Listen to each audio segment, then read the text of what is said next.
이 자판기 어떠세요? 이 수도꼭지는요? 지극히 평범해 보이는 자판기나 수도꼭지라도 그 앞을 그냥 지나치지 못하는 대학생이 있습니다. 이 학생은 학교 기물에 스티커를 붙이죠. 점자 스티커. 안녕하세요. 저는 이민성입니다. 첫 번째 줄에는 음료명과 두 번째 줄에는 이 음료가 페트로 되어 있는지, 캔으로 되어 있는지, 그리고 마지막에는 가격을 표시하고 있습니다. 민성 씨는 어느 날 학교 자판기가 완벽하지 않다는 걸 깨달았습니다.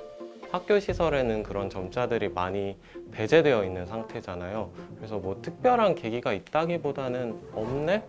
그럼 내가 한번 붙여볼까? 그리고 점자 스티커를 부착하는 이 작업을 무엇이든 점자로 프로젝트라 부르죠. 민성 씨는 원래 점자를 읽거나 쓸 줄 몰랐습니다. 제가 코로나19로 자가격리를 하게 됐었는데 그때 이제 평소에 해보지 못한 것들을 하나씩 해야지 하면서 점자를 배우기 시작했고, 학교에서 점자 스티커를 붙이는 걸 흔쾌히 허락해줬지만 아름아름 혼자 배운 점자로 스티커를 만드는 게 쉬운 일은 아니었죠. 어려웠던 점은 굉장히 길어지는 것이, 펜에 있는 정보를 모두 표기하기가 불가능한 거예요. 점자는 동그라미 6개로 한글, 알파벳, 숫자 등을 표현합니다. 6칸으로 자음이나 모음 하나를 쓸 수 있죠. 자판기는 3글자밖에 안 되지만 점자로 옮기면 이렇게나 길어집니다. 민성 씨와 함께 몇 가지 물건에 적힌 정보를 점자로 써볼 건데요. 소화제와 해열 진통제, 바디워시, 어느 곳에도 점자는 없죠.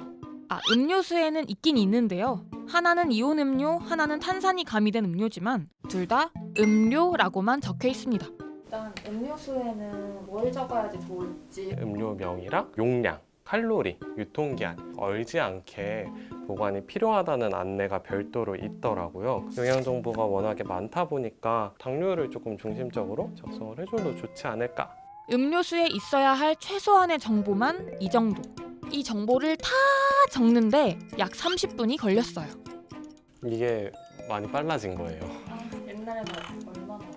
옛날에는 진짜 한 줄 쓰는데 거의 한 20분 걸리게.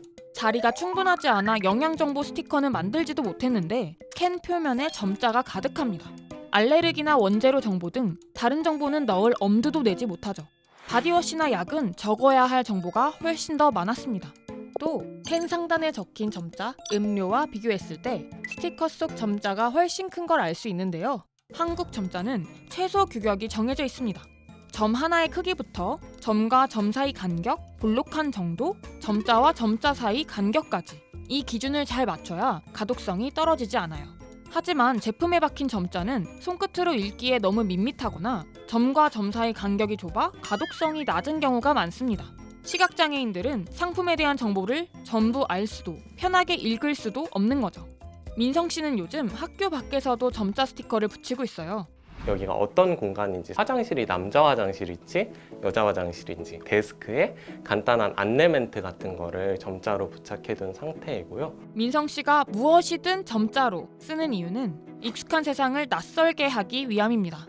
인지를 하는 게 굉장히 중요하다고 생각을 해요. 이곳에 점자를 부착했어요. 이곳에서는 이러한 이유로 점자가 필요해요 라고 인지를 하는 것만으로도 어떠한 변화가 시작될 수 있다고 생각을 하기 때문에 베리어 프리적인 시도와 도전들이 계속해서 발생하고 있습니다 라는 걸 많이 알리고 싶었어요. 민성 씨는 현재 무엇이든 점자로 쓰는 것 말고도 휠체어로 등교를 해보는 등 비장애인이 느낄 수 없는 일상을 탐구하며 모두가 함께 살아가는 세상에 대해 고민합니다. 저희가 지나쳐 왔을 어려움이기도 하고 앞으로 겪게 될 어려움일 수도 있잖아요. 장애와 비장애를 너무 이분법적으로 구분하지 말고 모두가 함께 더 낫고 더 편리한 세상을 살아가기 위한 움직임이라고 생각을 하고. 자, 다시 수도꼭지를 봅시다. 자판기도 보죠. 아직도 이 세상이 완벽하게 보이시나요?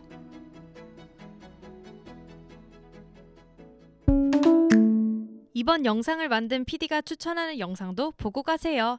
스브스 뉴스의 다른 영상을 즐기시려면 구독 버튼을 꼭 눌러주세요.